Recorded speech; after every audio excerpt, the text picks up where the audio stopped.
Good morning, everybody. Today is Friday, October 10th, 2014.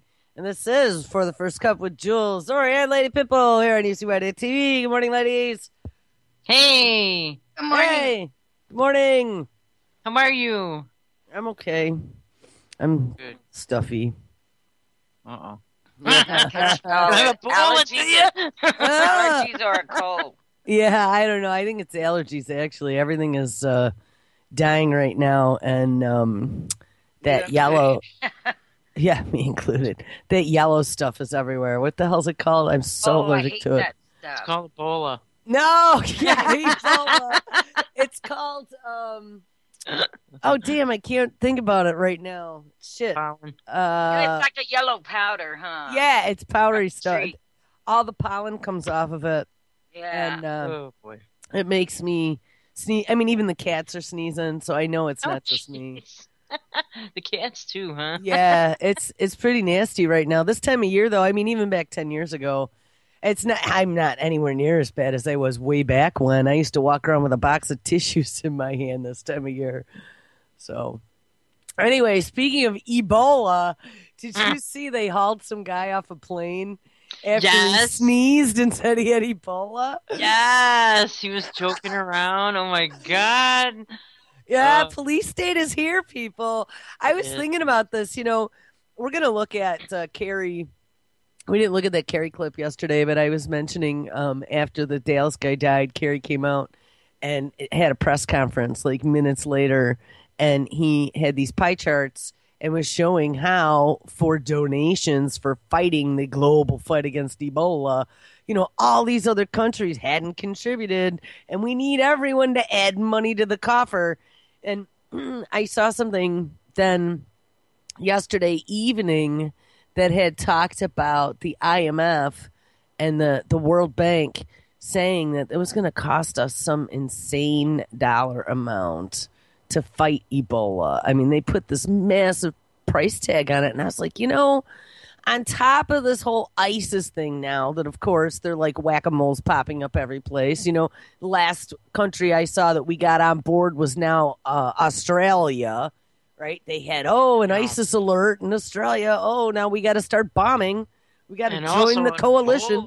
An Ebola problem Well, too. now they got an Ebola problem, right? And now guess what?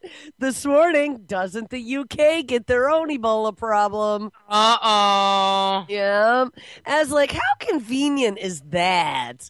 All the same countries that we're trying to pull in and wrangle to come help us fight quote unquote ISIS are the same countries that are ending up with their own warm and fuzzy Ebola case. And they all have to contribute to the pot of change that's going to fight all this stuff. You know, this is all trying to wrap everyone in a copper wire, Yeah. you know, and their arms are now down. The wire is wrapping, and they're putting them into this New World Order cocoon. They are going to completely tie everybody down, and that's it, man. Then they're going to put the electrodes on. Yeah. But Dickie really, what Cheney. we need to do is lock up our country. You know, stop international flights, close the borders. And, you know, until it Absolutely. I'm all for isolationism right now. Me too. For everything. Economically, too, man. Get all the Everything. Chinese shit out of here. Bye. Yep. All the Mexican crap. Bye. Yeah. Yeah. Get back to producing ourselves, you know. Yeah, We exactly. used to. Exactly. Let's get our factories back. Let's start making made in USA. Yeah. Mm-hmm. Yeah. It's crazy. And then, did you see that article about a New Jersey's Newark International Airport says that they are not trained or equipped to face passengers who might be infected with Ebola. What? He said they had a passenger that was sick, and it was a disaster. They let all the other people on the plane just go their way. They didn't know how to clean it up, and he said, no, none of the airports here are ready for this. Well, no. There was a story yesterday, and it was long after we got off the show. I think I might have dropped it to Hammy because it was off of Pigmine, and I listened to it. It was about, screening in airports. Mhm. And the woman just said, we are starting to Right. screen in the United Starting. States. Starting? Yeah, they Starting. haven't trained anybody. What is all this? They've been talking about pandemics for how long? And Homeland Security and all that's supposed to protect us, and they're just starting to This train. has been the worst outbreak in the history of humankind since Uh-huh. March, okay? And we're just starting now. Hmm. This is insane. No, Insanity. it's intentional. Of course it is. It We has are not as stupid as we make out to be. And it's just so bizarre that our country, the people of our country, are that either dumb or that what's the word I'm thinking of when you apathetic, that they so. allow this level of incompetence. Yeah. Why would you allow people who are not even obviously qualified to do anything? I mean, they're making all this money on your dime and all your borders are open. The 70, I got a clip that we never got to, and then I saved it a few places. I just found it again. I believe it said 70% of all those illegals that came across the border have vanished Right. Yeah. There was- in thin air. Yeah, Yeah. all with antibiotic resistant freaking tuberculosis. Disappeared. And people should have realized how incompetent they were. Look at Hurricane Sandy and how Well, right. And they didn't go in Katrina. and help. And Katrina. Right.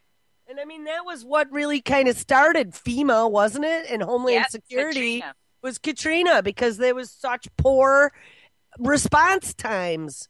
Yeah, Katrina was horrific. Yeah. And Yeah. so, why do people still have confidence in their government? I don't get it. I mean, is their memory that short?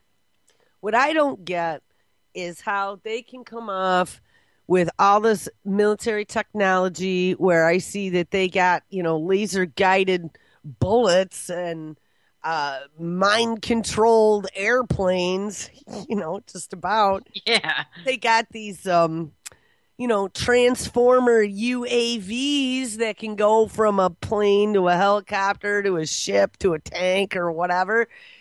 And Well, weapons is a different thing. I mean, right.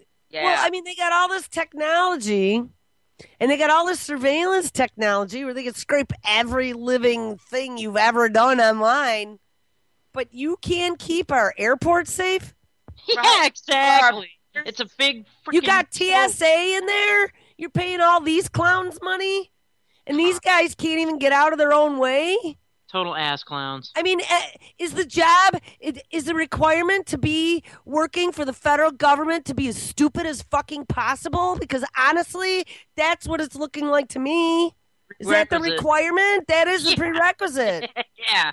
It is. I seen this clip and it just cracked. I couldn't stop laughing. But there's two government employees on an escalator going up. God, they couldn't Did you figure see out that? which way to go. No. It stops and they both get all panicked and they're yelling for help because the escalator was broke down. They couldn't just step up, and it was just so fitting for the government. It You've just got you to know, be shitting me. I don't want to insult anyone, but honestly, does it not seem like that? What all these people in charge, either this is just so beyond intentional, and then how could you live with yourself, or you are just dumb as rocks.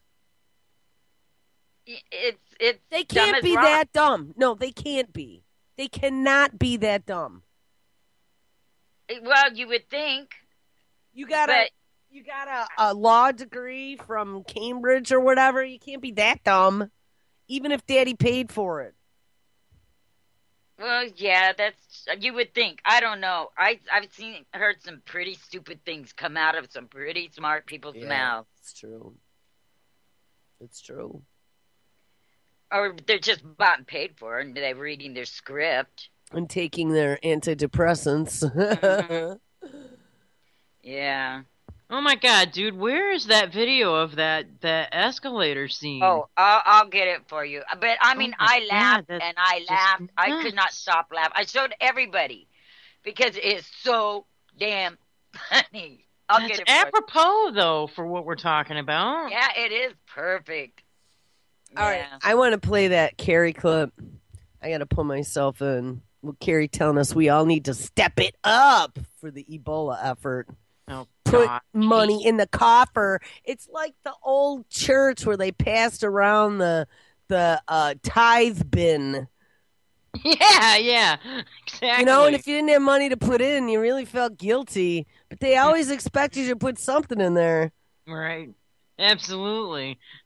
Put money in for God. Yeah, money in for God so I can get a new golden throne. Or All right. God's going to kill you. Yes, or you will be forever damned. Jeez. All right. Oh my gosh. I turned off my my player. All right, here, hold on. Oh. Ba-da-dum-ba-ba-ba. All right, here we go. So this is Carrie saying, make sure you put your money in the coffer. Got to step it up.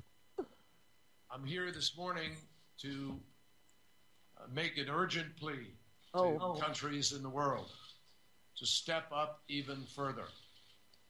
While we are making progress, we are not where we can say that we need to be. And there are additional needs that have to be met in order for the global community to be able to properly respond to this challenge and to make sure that we protect people in all of our countries. And in all of our countries, we need people to step up now. Now is the time for action, not words. And frankly, there is not a moment to waste in this effort. Like, it almost seems to me that they weren't getting enough traction with their grand chessboard game. Mm-hmm. And so it was time, man. We had to light a fire under everybody's asses because they weren't falling for this ISIS thing. You know, they all watched it play out in front of their eyes. They watched Benghazi happen and Stevens get killed and the guns get run and the training happen and the CIA admit that, whoops, yeah, we were training terrorists. The boy that cried wolf. Yeah, the boy that cried wolf. That's exactly it.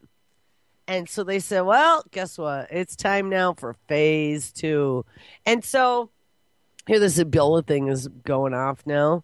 Now, do you notice how, and I'm just thinking about this, why aren't these other countries like on red alert? Do you notice that? Like everybody's kind of going, oh, okay. Yeah, no big deal until somebody gets sick, and then the panic arises. Well, the panic. Like they want it. Is there a lot of panic though? I'm not seeing a lot of panic. No. Even when they found a case, they're like, well, it's like look at Dallas. It was the Keystone Cops. Mm-hmm. I saw a story yesterday. Speaking of the Keystone Cops, when it first happened, we saw that all 3 of those deputies had gone into the Duncan's former apartment and had conversations with the Health and Human Services dude, right, with no hazmat on. Well, I saw a story last night. Hold on, I am scrolling here because there was an interview that was done with the chief, I guess. And during the interview, he said that all 3 of the deputies were showing symptoms or feeling sick. Here we go. It was on Anti-Media. Yeah, there actually was a CNN clip that went along with it. It says, the interview done by CNN, and the man speaking is the president of the Fraternal Order of Law Enforcement for Dallas. He said that the cops were not wearing any kind of protective gear when they entered Duncan's infected apartment because they were told it was safe to enter. To make things worse, he actually receives a phone call 10 minutes before going on CNN, quote, from 2 more who were exposed, and yeah, you guessed it, they're all feeling sick. Jeez, man. Who the hell told him it was safe? Kind of like the towers, the needs twin to towers. be freaking arrested. Yeah, When they the were Twin like- Towers. You're right, Yeah. sorry. Yeah. They never believe them. I'll tell you what, I always err on the side of freaking paranoia. And I don't care what people call me because guess what? I'm always right. I am. In the end, I'm always right. I'm always the crazy one. And then in the end, I'm always right. Then they go, wow, Jules. And I try not to come back and go, I told you so. Well, especially when people are dying. Yeah, right. One of the think tanks said conspiracy theorists are the ones that they use their logic more than any other people. Well, that's exactly what it is. Just use Right. permutations and go, okay, well, if this happens, then that might happen. And well, that Right. might I don't want to be involved in that. You think ahead. You're the Right. type of person who, in a survival situation, is going to have 22 plans on how to get out of it. You're like I was Absolutely. talking yesterday about bullshitters. Bullshitters have that ability Mm-hmm. to make 22 plans. I was a bullshitter when I was a kid. And you know what? That's that part of that mind. It builds all these little ways to weasel out of things. That's what it's Right. about. It's a street smart survival thing. I don't know. I don't know exactly what it is, but And they say 90% of the time they're usually right, and that's true too. well, always trust your gut. I'll tell you what, Mhm. I always used to second guess my gut. And I Yeah. would put my head over what my gut told me, and every time I got burned. Yep. Every time. And so now it took me like 30 years to finally learn of getting burned enough times. So I just it's the faith. I'm like, okay, my gut says, No, and I'm and I not go doing with it. Yeah, I follow my gut now because I learned it that a never long fails time me. ago. No matter what it is, if my gut tells me, if something's in my head saying Yeah. don't do that, then I Yeah. don't do it. And Period. don't second guess it because you know what? It's outside influences that are causing you to second guess it. Right. But your intuition is usually right on.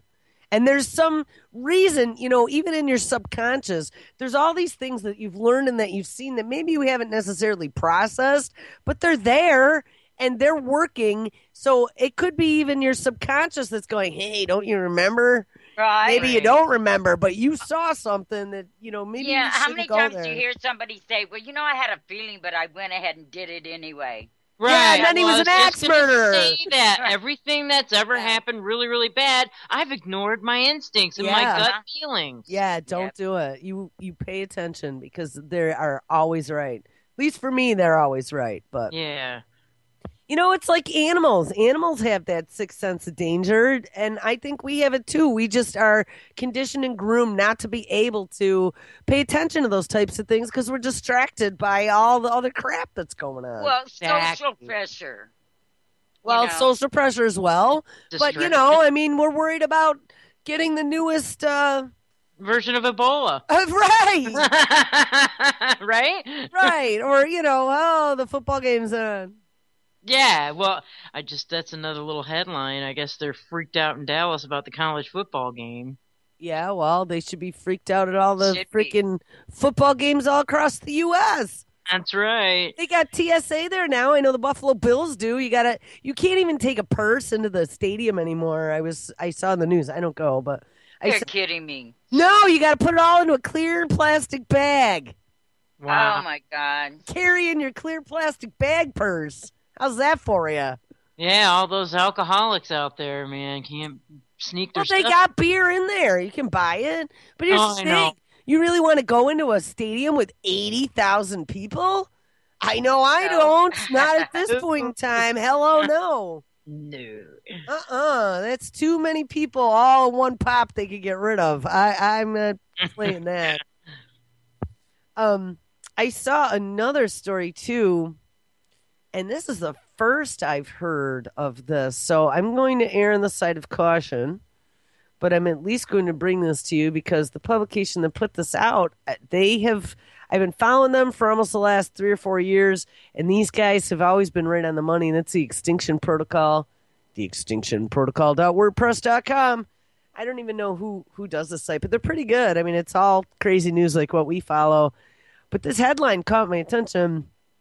This is what it starts with, another UN staff tests positive for Ebola, U.S. to install quarantine stations in 5 airports. So we knew about the 5 airports, but another UN staff? Now, they weren't considering those relief workers UN staff, were they? I mean, what? Good question. Let me read this. The UN Secretary General spokesman, Stephanie Dujarric, on Wednesday confirmed that an international member of staff who works for the UN mission in Libya, UNMIL,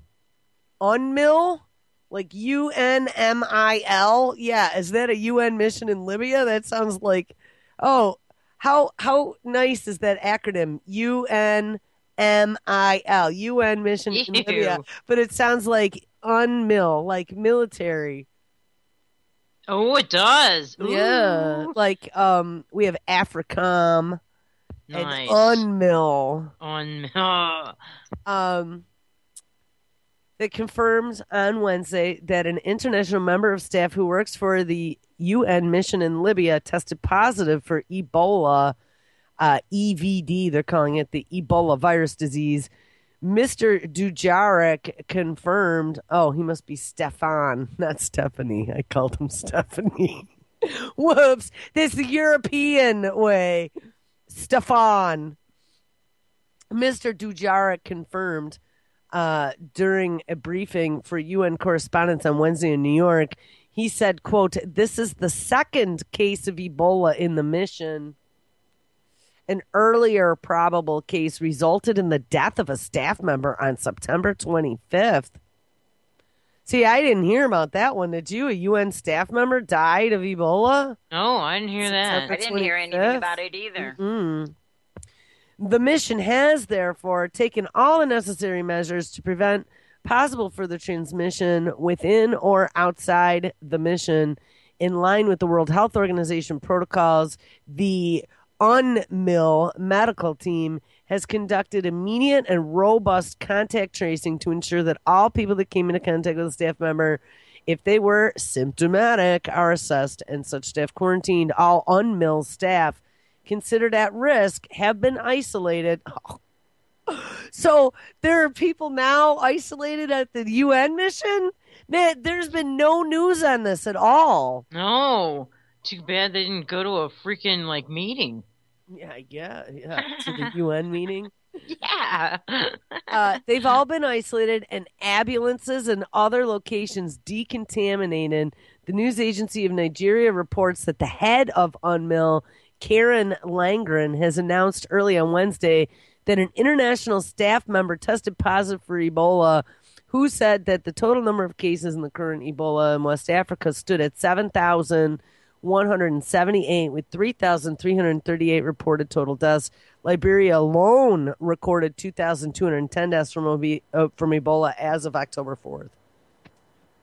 I have a question about this kind of virus. Now, aren't you supposed to bleed out with it? Or am I mistaken? No, you can. If you look at some of the symptoms, it's like an ulcerative virus, and you get them internally and externally. So, I mean, there's varying levels of bleeding out, but yeah. That's what this one guy was saying that I was listening to, and usually I didn't catch his name, but he's saying he thinks that this isn't the grade of Ebola that they're, putting fear in everyone, because he's not seeing no bleeding out in any of the patients that, they're all vomiting. There's a few forms of it. Mm-hmm. Now, I haven't seen, in the beginning they had some close-ups, and I'm sure if we hit Pigmine's, which let's do that right now. We got a tab up there. I've been keeping an Ebola playlist, so there's lots of videos up there. Keep in mind, too, guys, that this has been mutating. That's true. That's true. Well, this guy was saying that he thinks that, it's out there, but what they're getting people prepared for is, are susceptible for is the weaponized. I don't know. It was kind of interesting, but I had to go somewhere before I could finish listening to it. But I was just wondering if anyone had seen anyone actually bleeding out, or if this is a less serious case of Ebola for maybe a test. I don't know. Well, I can tell you for the death rates, they're averaging about 50% for the strain right now, and typically they're around 90. So, number one, that's kind of interesting. Number two, there are at least two forms of Ebola that are out there right now. The first form was the Zaire. I don't know what they're calling this one. We know that in 1989, they were experimenting with Ebola in the lab. That was the video that we listened to where the monkeys got it, and they got it through the air vents, which led us to believe that it could go airborne. But I have not seen any like documents that came out and said we're working on Ebola for bioterror. You know what I mean? I mean, I haven't seen any type of FOIA. You know what, Zori? We can all postulate all day, and I mean, I am not going to deny that this probably isn't something that we made in a lab somewhere. All these crazy, freaking mad scientists gone mad. I mean, they're doing this all over the place. Right, you don't put on a look at Plum seatbelt. Island. Well, exactly. And Plum Island is now in the middle of Kansas. Yeah. Well, they also have the Tornado patents. Alley, huh? They also have the patents saying that they're the only ones who can actually experiment. Yeah, you know what? I gotta look at that because I also saw Dinah post something yesterday about 70 patents. I was like, whoa. Yeah, they're cornering the Ebola market, man. Now, remember, though, like I was saying yesterday, when they create shit in the lab, they can then patent it as they make them mutate and then have all these different things. But one of my understandings is that you can't patent something that's natural, so you got to put some sort of synthetic in it, some sort of proprietary lipids, let's say, like we saw in that CMX-001, right? You got to have some sort of engineered something. Right. You can't patent nature. So that's why I'm questioning all these Ebola patents, because if this is just Ebola, how did they get away with patenting a virus? You know, I mean, maybe if they hybridized it, but it's a piece of nature. You know what I mean? So there must have been something about it where they mutated it, they weaponized it, they did something to it to be able to allow it to be patented. You know, maybe I'll hop on that this weekend. I'll dig. I kind of question if it's even natural in nature because I mean we've never just appeared. Yeah, you're right. Well, I'll tell you, the guy, I read that whole story yesterday about the guy who discovered Ebola, quote unquote, discovered. And they brought him a thermos full of this woman's blood that had died down in Zaire, I believe, 79 or whatever. And they had no idea that it killed things, and there had been ice in there, and the ice had melted, and the vial had broken. And when they opened up that thermos, it was all mixed with glass shards and ice and blood, and they're like, oh, this isn't gonna work. But they said, oh, screw it. They got some in a syringe, and they decided to inject a few mice to see what would happen. And for a couple days nothing happened. They're like, oh, it must have been like totally ruined and contaminated. And then everything that had been injected started dropping dead. They're like, uh-oh. So then in the meantime, that woman kicked the bucket, and they were able to get more blood. And this time they sent it, and I think this vial broke as well. But they still hadn't realized like how toxic the shit was. Man. But that's then when they started isolating it. But, okay, so they just, quote unquote, discovered it. But it was something that was brought back from Africa. So it is very possible. And there are things that form in animals that we didn't necessarily create in a lab, okay? There are illnesses. Sure. And they do, at times, pass between animals and people. I mean, that can happen as well with mutations. Yeah. You know, I was talking the other day, just as a kid, I have a friend who insists that he got sick from his cat really bad. And did I think it was possible? And I know myself, you know, I can only go on my experience, and I experiment on myself. So like any of these natural remedies and stuff that I will tell you to definitely try, it's because I've been experimenting on myself all this time, and it works. You know what I mean? Yeah. But do you remember? I'm sorry. Do you remember the toxoplasmosis article? Yes. I actually typed that to you when you guys were talking about it. Yes, the bacteria from the cats that infects, and that was like the Russian dude or Ukrainian or something. And he had done 20 years of research, and it was all based on a hunch, and it was proven time and time again that the toxoplasmosis, this was called toxoplasmosis or toxoplasmos, something like that. Yeah. It literally infects you, and it takes over your brain to where the cats can manipulate your thoughts. We read that whole story. It was so bizarre. And scientists all over the world totally questioned this dude and said, oh, you're crazy, dude. And now they're going, wow, we think he's onto something. My cat has me trained. Mine too. That's Mine too. right. And they hijack the bacteria, hijacks your brain, Yeah. and makes you like do things that are advantageous for the cats. I know some people that are just absolutely cat crazy. They're mind controlled. Yeah, my mom. Honestly, yeah. I used to be like that until I had a kid. And you know what I was thinking? That when I was pregnant all that time, this was the first time ever from the time I was young that I stopped doing litter boxes. And you know what? I don't do litter boxes anymore. Once I stopped, I was like, oh, that's really gross. You could do them, honey. But you know what? That's where you can get toxoplasmosis from, is from the litter box. And it's very dangerous to pregnant women. Ooh. Can cause birth defects and stuff. So you're not, when you're pregnant, you do not touch a litter box. Oh, yeah. Jeez. Yikes. Anyway. Man. So we got off. I don't remember what we were even saying about Ebola, mutations, animals to people, fruit bats. I saw something. It says that they have a patent on Ebo bun, and it's a strain of the Ebola virus. Yeah, we read that. Yeah. So I mean, patents. it's not actually a patent on all the Ebola. It's on one strain. Well, yeah, that's what I thought. And then I heard someone say yesterday on a show that it's 70. And then I saw an article from Dinah saying it was 70. So I'm going to look into it this weekend and get to what the real truth is, because there's so much crap going around. You know, nobody reads is the problem. I ran into some stuff again yesterday where people were claiming something. I'm like, what? Where did you get that shit from? People like half-bake read stuff while they're high, you know? Yeah. And then come out like it's fact. And it's like, yeah, but you read one story and you read one paragraph and you were really high when you did it and then drew high conclusions. Right. You know, you got to read 30 articles in the afternoon and not be high.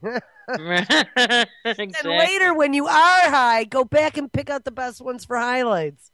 Right. Well, it kind of reminds me of the old quilting bee. They all sit around and they all want to have the best story, the one that makes people go, you know. Well, I don't want the best story. I just want the truth. And I'm trying to dig through the bullshit.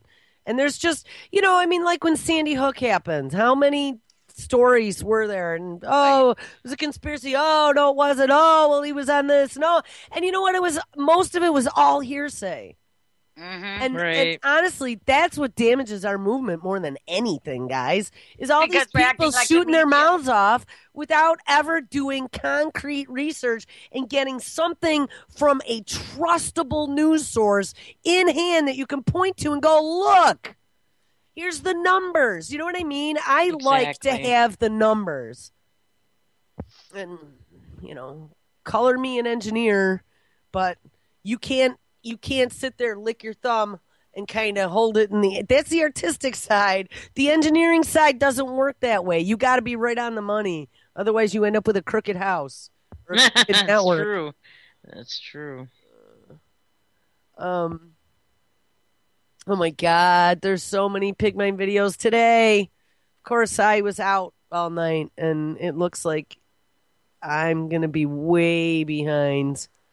I got a really good full night's deep sleep with no news in my head. Hooray. All right. Dow average has the biggest drop of the year. That must have been a few days ago when it was like 273 points it dropped. I saw we were only down 9 this morning. We were up 275 or something yesterday. So it really didn't affect Wall Street at all. No. Let's finish off this Ebola thing because there were a few more stories I wanted to talk about, and then we can go on to all. It looks like there's all kinds of other things popping today, which is good. I'm sure. Sick of Ebola.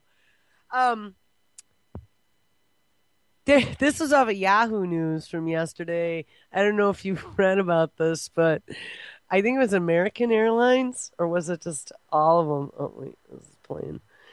It says airline cabin cleaners strike over Ebola exposure fears. I see I that. sent that to you. The plane, oh, is it from you? Yeah, the Yeah. plane workers all struck.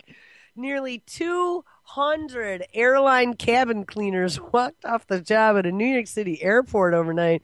Now, did you saw that the Bring Out Your Dead guys in Liberia went on strike too? They're Oh, back. wow. They're back now.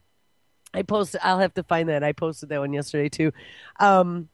Striking over health and safety issues that include fears over possible Ebola exposures. Yeah, that was never in the contract. Now, was it?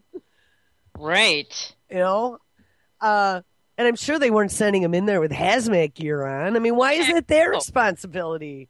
Oh my God. Where is the CDC? Is what I want to know. Yeah. They're conveniently Missing in action. Right, Yeah. where have they been the whole time? Nowhere. Standing drooling in front of a camera looking like they were taking Ambien. Got this under control. Right. God. I mean, Yeah, that damn honestly, house under they got to fire. be on something. They should have had that whole house. We've already talked about this. They should have had that whole house Locked on fire. down. Like with freaking, like when they fumigate a house Yeah. and Right, they they put all put that that- plastic and shrink wrap it. Yeah. That's what they should be doing. What are they doing? They're saying it's okay for the deputies to go in. Right. Well, yeah, you know, it'll be- They're saying that it's okay for the stepdaughter to go to work as a nursing assistant. Okay, They go back took to a work. poll where 58% of Americans want their borders locked down. You know, that's a lot of people that want this, and why it's not being done. Who can get the answer? Has anyone It's even all asked? because of La Raza. I'm telling you. I told you guys when this first happened, he made promises before the election that there was going to be a path to citizenship. And the path to citizenship was to join the armed services. And I just saw a brand new story about a week ago. Lo and behold, guess what they're going to do with all the illegals? That's what they're doing. He wants these people. You know what? We're going to send you guys to Africa to go battle Ebola. That's what we're going to do. Telling you, Right. they're warm bodies who want a hot and a cot and who aren't demanding benefits and who aren't complaining about substandard VA health care. Ooh, nice one, Jules. That's what I think it is. Sure, come on in. Right. You want a path to citizenship? You join the armed services and show us how much you love America. We're going to use you for Right. bomb fodder and for DARPA implants and robotic nanotech in your brain and Right. front lines for Ebola. Yes, perfect. Wasn't that put on the table a few years back? If you join the military, then it's a step in for citizenship. Yeah, well, he promised La Raza. That was in his speech to get elected Yeah. back in 2008. Eight. No, I take it back. I even said that the first time I mentioned this. I was not doing radio in 2008, and I called this out when it happened. So it must have been the second election, 2012. Yes. La Raza doesn't even realize that they're being used to betray their own people. Duh! That's Being exactly used as a what's freaking happening. tool. You And these freaking people morons. That are sitting there cheering, saying, no, we're taking back our lands, and this is native Mexico down Bullshit. here. I'm telling you what, you're all being played, and you're all Absolutely. being sold out. They Yeah. are letting you come here because you're going to become another one of the guinea pigs, except you're even more disposable because no one knows who you are or where you came from. Bingo. You know, it's like the stray dog or the homeless people. You know, who cares? And not that I'm saying who cares, but from the government's perspective, you're expendable. You're more Yes. expendable than someone in this country who has a job, who pays their taxes, and has a social security number. Absolutely. You're off the grid. Poof. People don't get it. They're not getting it. They're not getting it at all. Mm-mm. I see the game. I see the game very clearly. I don't like any of it, and I can't stop any of it. But if people just put a blind eye and, then they mix it up with all these other issues, this immigration thing, again, like you said yesterday, Zuri, it's all about division. It's all about race. They turn it into a racial issue. So then we get at each other's throats about who deserves to be here and, where you grew up and what your ethnicity is. That doesn't matter. There's the end game. The end game is depopulation. Yes. and to further their goals of becoming like gods, says Kurzweil. He That's said right. it yesterday. Bam! And they need to bring down the USA.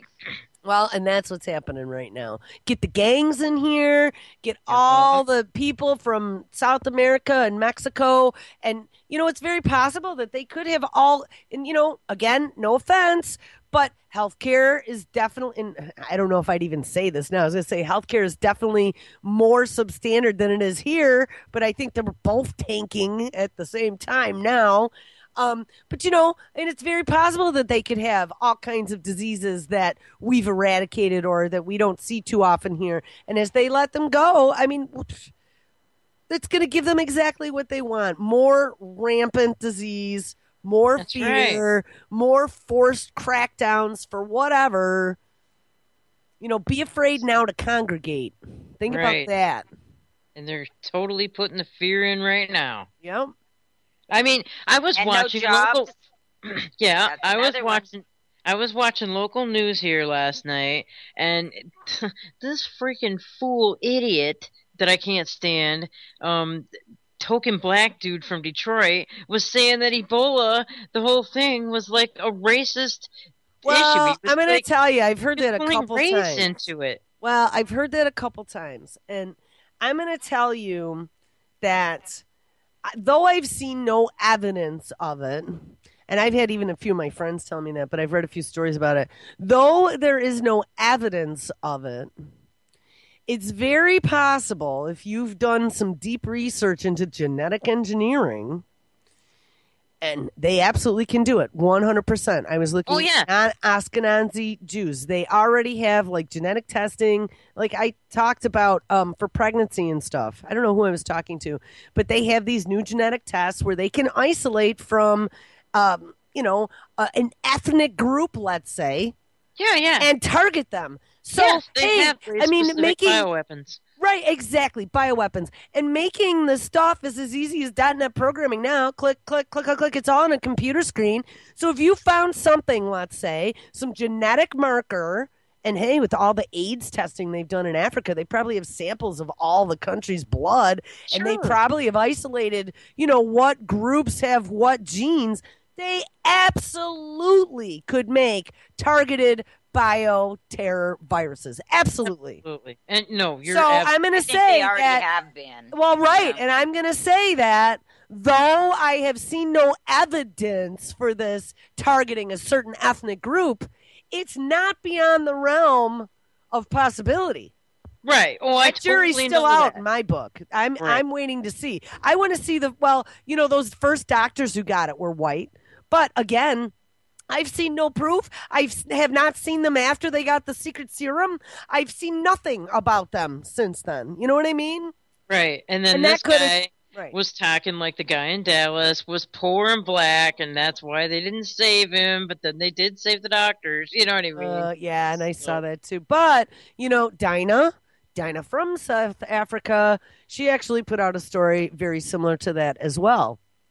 Ooh. Africa's always gotten the short end of the stick, and it's That's where they go over and test all their right. drugs. And India too. Gates. Mm-hmm. Actually, you know what? I should hit her up because I've seen her a few times. I've been meaning this week. I've been so busy, but I've seen her a few times now on Skype and on Facebook, which means either she's moved along to some other place that has better internet, or she got better internet herself because she was pretty remote. Yeah, and she was having some personal problems too, wasn't she? I mean, She moved. She left the country. Oh, did she? She moved. I didn't know she left the got country. out of Dodge, man. She's gone. Good girl. She's gone. Oh, I just found, now that it's 9:46, I found a perfect picture for the show. It's a big canvas on a white wall in a gallery, and it's painted with black paint, really huge on the canvas. Yes, comma. And then underneath it's scribbled, "It's Friday." That's great. Oh, Wendy, what was that article remember when I sent it to you and I started laughing because I said it's so Jules, something about coffee? Man. And her jeans or something. Oh, yeah, I saw that. Yep. Yeah, wasn't that great? You know what? I actually didn't make it through that story, but yeah, the drinking coffee is in your jeans. Yeah. Yeah, I was just cracking Oh, up. here's even a better one. I just realized I am not a morning person. I'm a coffee person. Yay! I quit coffee for probably about 5 years when I quit smoking. It was a necessity. To quit smoking, you have to quit coffee. Wow. You cannot. Right, because it makes you want a cigarette. It's a trigger. Yeah, just like alcohol. You also have to quit drinking. Yeah. Talk about like going lily white. Oh my God, I was the most boring person on the planet. And one day I was like, what the hell happened to me? I don't drink anymore. I don't drink coffee. I don't smoke. Oh my God, it's not me. And I just totally fell off the bandwagon. Oh well. Wow. Starting to live again. I was just too nice. I was like Susie Happy Homemaker. I'm like, are you kidding me? Absolutely not in the jeans. Huh? A fate worse than death. Yes, it was a fate worse than death. We had to fix that. Hey. All right. Let's see. I guess let me just grab whatever else we had on this page. So the airline cleaners went on strike. Oh, look, and there's the announcement for the show yesterday. So that means we made it all through there. I do want to find that story. And you know what? I shared it here yesterday. Let me scroll up and find that story. Here it is. Am I still connected? This is the one talking about the Ebola screenings. Like, I just can't get over the fact that this has been going on since March, and we are literally just starting, is what she says. New features to its $70,000 Model S. The system called Autopilot will move the car over a lane when the driver uses the turn signal, but it's not the self-driving car that we listening to anticipated. A big change coming to Snapchat. The CEO of the popular video sharing app has announced that users will begin seeing. What am I listening to? Sounds like a non. Oh no, that's a Yahoo page that I had up. It must have been playing some news there. All right. Sorry about that. A non-version of the self-driving car? Yeah. I saw there's a self-driving tractor trailer coming. I posted that on the WTF news because, yeah, I want that driving next to me. Yeah. No driver in a tractor trailer? That's freaking insane. No. On an icy road? No. Through the mountains? Hell no. Mm-mm. All right. So, let me get back here now. This is we are just going to start taking people's temperatures coming out of Liberia and other infected countries, though it's been going on for what? We're talking the 10th month from the third 7 months. Again, it could happen as early as this weekend or next week. And what we would see is passengers coming from those Ebola hot zones, they would get their temperature essentially taken once they arrive here on U.S. soil. Of course, it will be Customs and Border Protection at the front lines doing all of these temperature. So we got Customs and Border Protection that are doing these. What about the TSA? We're paying them for what? Yeah, exactly. And why Customs and Border Protection? I mean, I guess, but that's because they don't have anything to do anymore. They got to. Well, when you're coming through from another country, you always have to go to customs. Okay, so like if you're coming international, and that's the first. Well, all right, I guess it makes maybe some sense because that is the first place you have to go when you get off the plane in another country is through customs. Right. But why only in those airports? Why not? There's only airports? 5 airports. Yeah. Yeah, I mean, that doesn't make sense to me because interchanges of planes and, Well, maybe there's only 5 international airports, but I find that hard to believe. And you got LAX. Yeah, they don't even mention LAX, though. Yeah. Well, they got a bunch of board customs guys down on the southern border. They got to have they've got the manpower to do it now. Yeah, I want to find out what what airports they are. All right, here, we'll finish listening to this. Checks.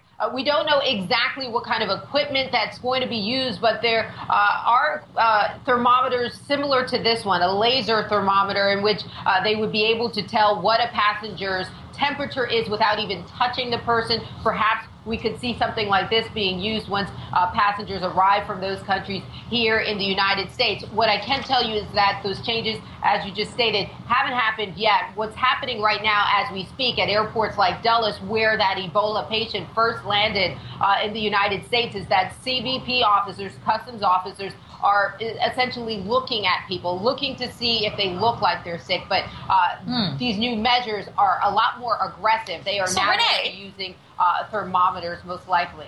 Okay, that makes perfect sense until we get to the point where airports are not quarantine zones. So, and I get it that they're going to look at people coming in on direct flights and those who have connecting flights coming from West Africa. And what happens if they find someone with a fever? None of those people has gloves on. Nobody's suited up. Then what happens to the person? Panic. We do know that there are some 20 quarantine units at airports, 20 international airports across the country. So there are CDC representatives on hand 24/7. And so that Customs and Border Protection officer simply is the first line of defense here. Once they find something, that's when that CDC representative is called in and they take over from there. Of course, they're trained. They know how to do that. That person is then escorted to a quarantine unit right here on airport grounds. They get a more thorough examination. And if necessary, they are then rushed off to a hospital. So that is the process, and that's how it will work, Ashley. It's As frightening. they let the rest of the people go. I know. That's what I was just thinking. That's frightening. You're in a massive airport and someone tests for a fever already. They've been standing in line. They've had contact with the customs person and all the other freaking passengers.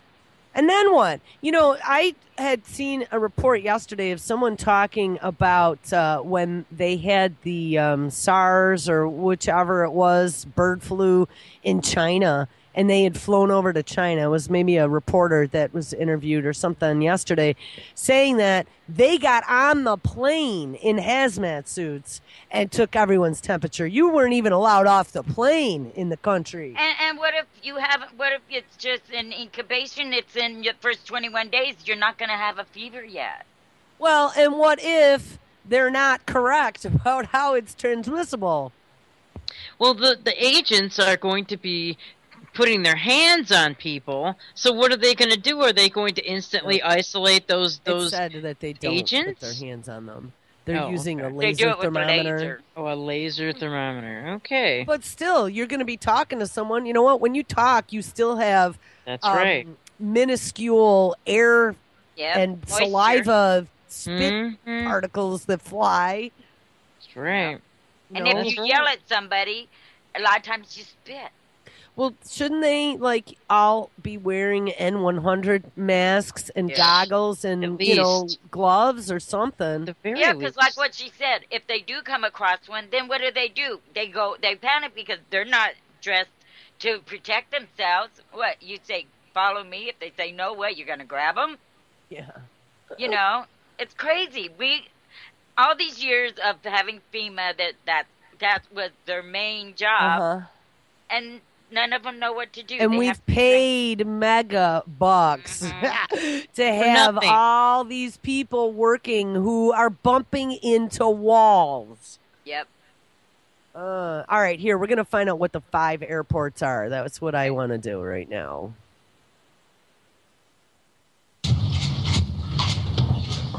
Good afternoon, everybody. These 5 airports, as you may know, are the destination of 94% of individuals who travel to the United States from the 3 countries that are currently affected by Ebola right now. 94? They are the JFK in New York, Newark Airport, Chicago O'Hare, Washington Dulles, and the airport in Atlanta. Yes, Hartsfield, thank you. We're talking about 150 passengers that originated or have recently traveled to those 3 countries are entering the United States at those 5 airports every day. So this is the point is that this is an additional layer of screening that can be targeted to that small population in a way that will enhance security, but also minimize disruption to the broader traveling public. And I would have guessed. How about the other 6%? Yeah, I know. I was thinking that all it takes is one. I would have guessed Newark and JFK as well as Chicago, but I did not know that we had, though I guess Washington, D.C., and then in Virginia, he said? Atlanta. Yeah, I think so. Atlanta? Yeah. Atlanta, yeah. So we have 150 passengers traveling to those 3 countries every day. Is that what he said? Sounds like it. But what part gets me is the 94%. Where's the other 6% going? Right. Or coming from. Chicago's only 4 hours away from me. Yeah. Yep. But I'm surprised LAX wasn't on the list. Yeah, it's considering that just a few days ago we had a story that came through about someone coming back from Liberia with Ebola symptoms at LAX, and they were isolating them. Whoops. Yep. Absolutely. Don't fly, period. And stay away from airports by all means. And how about all your friends that are getting off on planes? I know. Right. I mean, I just had where one. Does it end? Now I have my other friend coming in next weekend that Oh no! I gotta go see him. Outfit. I gotta go see him. I haven't seen him in years. I mean, years and years and years and years. Well, it's Halloween. You could say a hazmat was just your Halloween costume, so not true. Yeah, there you go. That'll go over well. Show up in a hazmat. That would be a great costume this year. Yeah, actually. One other thing I wanted to mention, and the only reason I'm mentioning it is because I see a story here, is that, we've talked about Ebola coming from fruit bats and how that just all of a sudden we were like, fruit bats? Where did it ever come from, fruit bats? And then we saw that infographic that we played about how bats don't necessarily like the dogs, right? Yesterday we talked about some of the CDC documentation on dogs, how they very possibly could become carriers but not become infected themselves. Right. I read something then in the middle of reading the dog stuff saying that the way they get infected by fruit bats isn't from fruit bats flying around. It's because they eat them. Oh. Now, I have never heard that before. I haven't either. What the hell? They eat fruit bats? I mean, isn't that how they got that How do they catch them? mad cow-esque disease down there too? Was eating monkey brains and things? I have one question for Wendy though. Wendy, didn't you say you got a hazmat outfit? Yeah, I did. I got my Halloween costume in the mail right now. Yeah, how much was that, if you don't mind my asking? Well, I got a lot of extras. So. And you didn't get the full blown $2,000. No, I wish, because that's got like a little. That's got air tanks on it. Air tanks, air respirators that force clean air in, and. Well, I'm lucky I have suit. one of those. Hey, Saran wrap works, guys. Saran wrap it also works. suffocates you. Yeah. Saran wrap.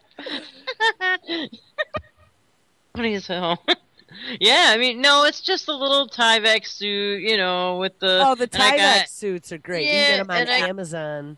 Yeah, and I they got use the little those even in cheap-ass- Fukushima, I got the little cheap ass hood, and I got the N100 masks, and I got like another mask and a couple of goggles and some feet thingies. It's going to be a great Halloween costume. I'm serious. I bought all that for Fukushima. It's good for both, and it's not going to protect you necessarily like from radiation.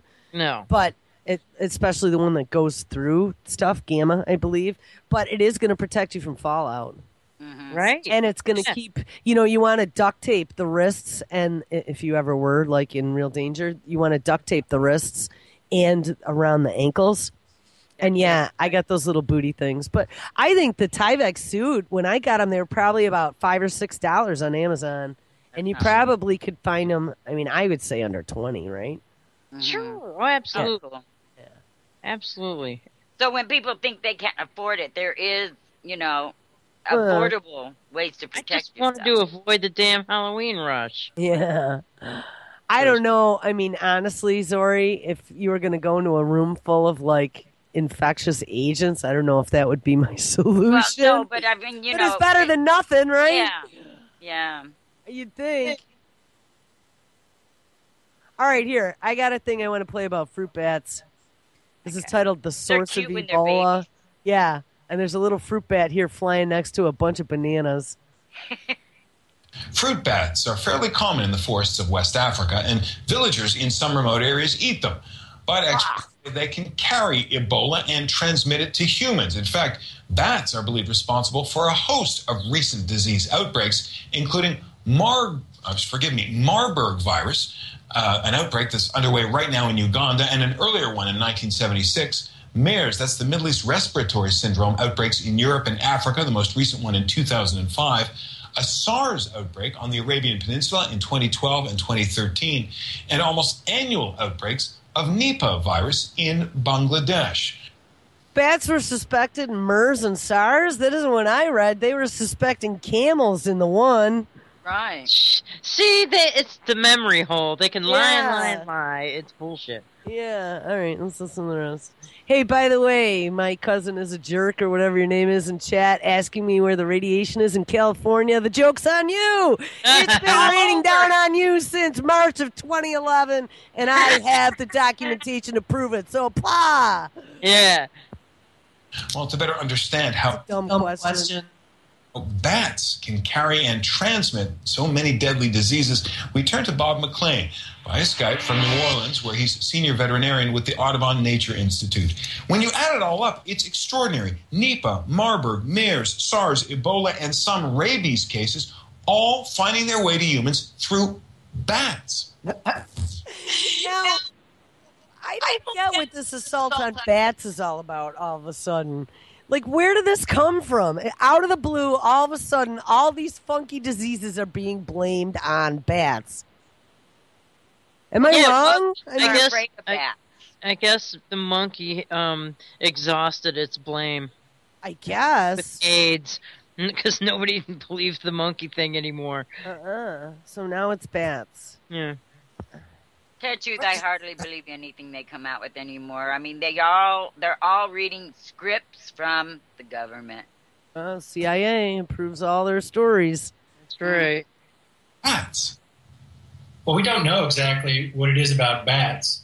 There are a number of theories, however, that perhaps some of these viruses or these types of viruses are quite old, and the bats may have co-evolved with them over eons. Some of these are newer versions of those viruses, but the bats may have the ability to harbor them without showing any clinical signs. And these are not just bats in one specific region. Marburg was initially discovered in Marburg, Germany. Think about MERS, we think about the Middle East. You think about SARS, you think about Asia. You think about Ebola, you think about West Africa. It seems to be that these are very different threats moving from very different parts of the world, once again, through just one mammal. And again, we don't know exactly. There are a couple of theories. One, it may be related to their body temperature, where they live during hibernation, or perhaps even during flight. When their body temperature rises, these viruses have evolved to handle the higher body temperatures, such as a fever, and therefore more virulent in humans. This is many people around the world are studying this phenomenon, but we don't know really why it is to date that they're able to harbor so many virulent pathogenic diseases without showing illness themselves. Now that's exactly what that infographic had, that video had said, is that their body, when they evolved flight, with flight, they typically have a higher body temperature than humans do. And that higher body temperature, just like antibiotics has done to bacteria, where it kills some, but the ones it doesn't kill tend to be the ones that have formed some sort of resistance to it. Yes. The same thing has happened, they're thinking, with this higher body temperature. That's what fevers are supposed to do, is be your body's mechanism for killing nasties that get into your body. And some of these viruses in the bats may have mutated to not be killed by the higher body temperatures. So then being able to live in the bats and not hurt them, but when they spread to us, our body temperatures can't go that high, which is why they can become so dangerous. And this guy actually is the senior veterinarian for the Audubon Nature Institute. So, I mean, he seems like he's pretty smart. And he is. He's tossing out theories, and I agree. I just want to know, like, where all of a sudden now bats are blamed for all these diseases. I haven't seen that yet. This is the first, and especially MERS, which was specifically blamed on camels. Right. Right. All right. Do we listen to any more of this, or do we just? Well, I want to because. Okay. Yeah. Okay. How do those diseases get from bats into people? Well, in cases of Ebola, for example, bushmeat was thought for the previous outbreaks to be the primary way it got into people. It would first probably get into apes, perhaps antelope or other animals of the forest, through either direct contact with fruit bats that harbor the disease or potentially eating off the same fruit that the bats were eating off of. Then the animals are harvested by humans. They're touching the uncooked meat, bringing it into the cities, and therefore coming down with disease. The cooked meat is not a problem. The most recent outbreak in West Africa, I understand epidemiologists think it may be a single point source contact with a fruit bat. However, that seems to be more rare. Indigenous peoples since before civilization have been eating bats and fruit bats, and the transmission of the disease does seem to be rare directly from the bat. So what can people do? We use insecticide to get rid of dangerous insects. Can we get rid of bats? Well, I don't think that's a good idea. Part of which is perhaps only 1% or less of those bats are carrying the dangerous pathogen. Other than that, some bats in their own ecosystem are essential. Fruit bats, many of which are primary pollinators in their ecosystem. So you get rid of the bats, you might get rid of the fruit. That's probably not a good idea. Let me ask you one last question.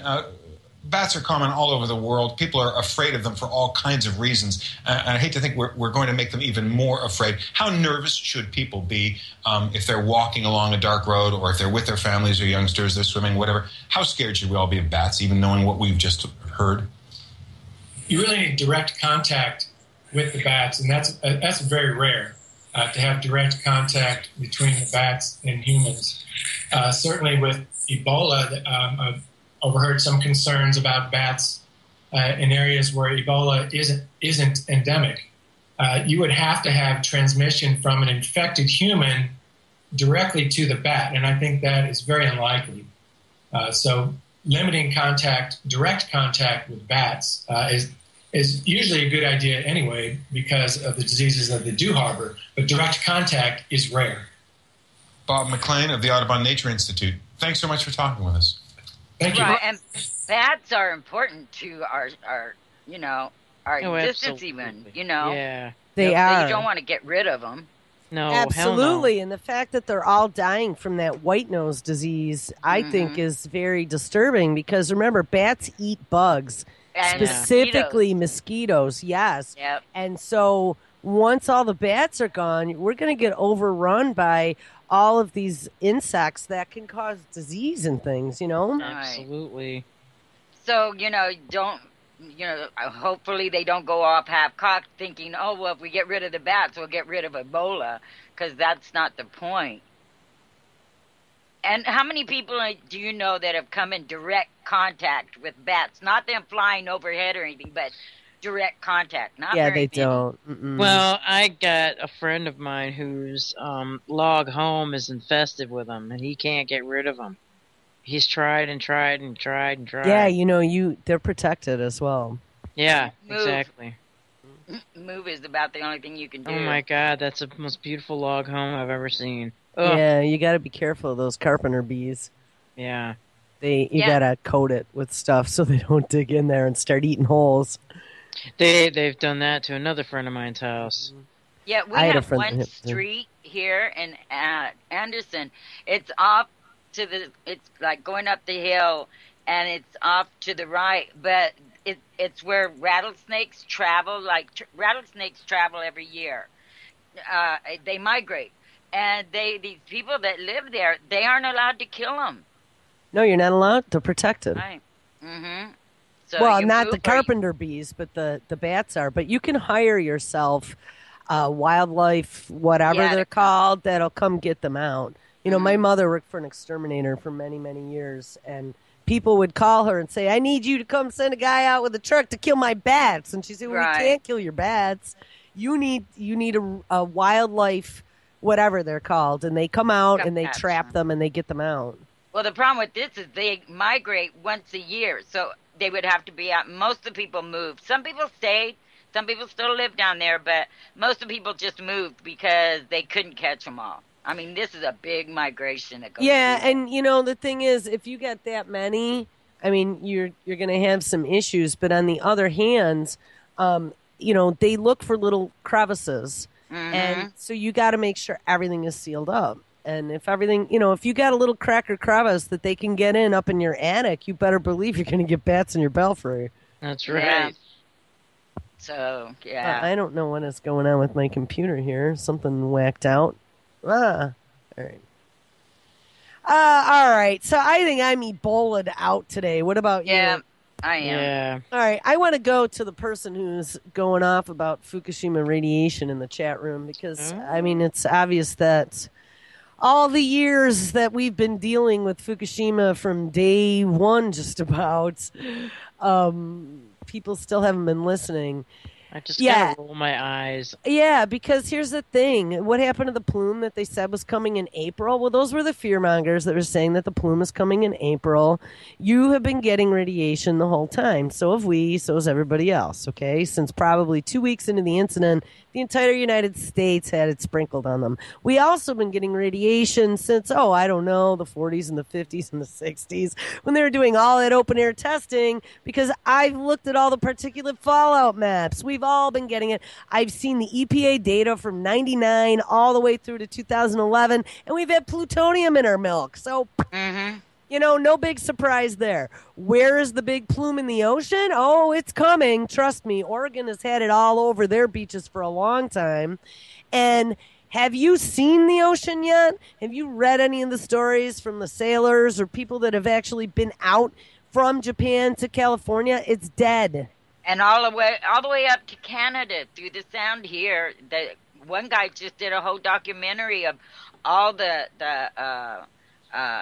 starfish and all that. They're all dead. Yeah, and the whales, listless with big sores, the seals. I mean, I don't know what you people are waiting for. It already came. You know, there was no big still thing. eating tuna out of the Pacific Ocean. And the head of the Tuna Association came out and said that it was all radioactive. I told you guys, Pigmine uploaded. We still got to get 2014, but he got all the 2011 from day one, 2012, and 2013, and then I organized them all by date. So they're all up there. And you know what? I will drop this in the chat for that person. You really want to get a heads up on all the stuff that they told us 2+ years ago that has gotten lost in the memory hole. It's back, okay? So go there. 10 million times safe radiation levels, like 4 days into the event at reactor number 2. I mean, we're here almost 4 years later, and all the reactors, the 3 main ones, are in meltdown.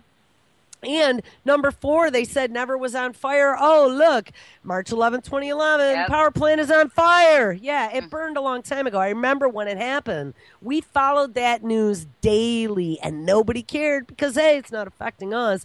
Now they're going, oh, well, the plume's going to hit. No, you missed the boat. It did hit, and it's been hitting every day. And what's amazing is you say Fukushima, and people go, oh, yeah, that happened a long time ago. Like it's nothing anymore. It's mind-boggling. No, it's killing the ocean. And I wanted to find, and killing the ocean way beyond anything we could ever imagine. I want to find, actually, yesterday when I was out on the YouTube, I saw, you know how they kind of rotate and say, oh, watch this one next.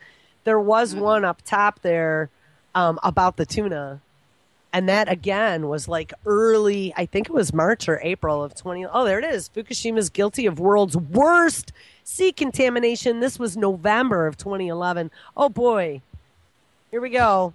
So, Jules, go ahead. No, The water is go ahead. I'm just asking, does this whole thing scroll through like the beginning to the end? Uh-huh. That's Yeah, it does. I awesome. listened to it last night. Sorry It was about that. I liked it. Yeah, we still got to get 2014 up there, but there hasn't been a lot of news this year anyway. I mean, any of the Fukushima stories that I've posted, maybe there's been 10 or 15, and it's already October. Mm-hmm. But in the very beginning, I mean, if you take a look before any of those secrecy laws went into effect, Right, you know, there was all kinds there of was tons of news. And I mean, I've been keeping up FukushimaFacts.com since 2011. So I know for a fact because I scan news every day for Fukushima, and I used to have my Google scraper, and I get shit back now. I got to manually look for news, and I have a couple sources where, you know, they're at least consistent with finding something. But it absolutely is not like it was. They're not saying a lot of anything because it's like bad. that one lady. What is it? Nuclear Meltdown, I think. Comes out on after Kevin. Oh, Libby Haleve, yes. Yes, I love her. She's great. Nuclear Hot Seat. Actually, the interview that she is running Saturday, she's on, her new show runs Saturday at 2 p.m. Eastern here on UCY, 11 a.m. Pacific on Saturdays.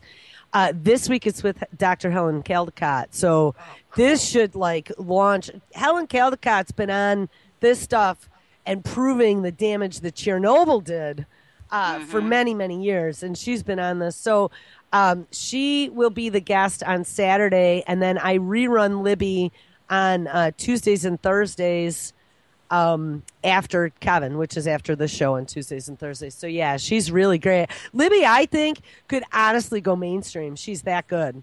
Oh yeah, but you know, mainstream doesn't want to hear it. Oh no. But she could. She really could.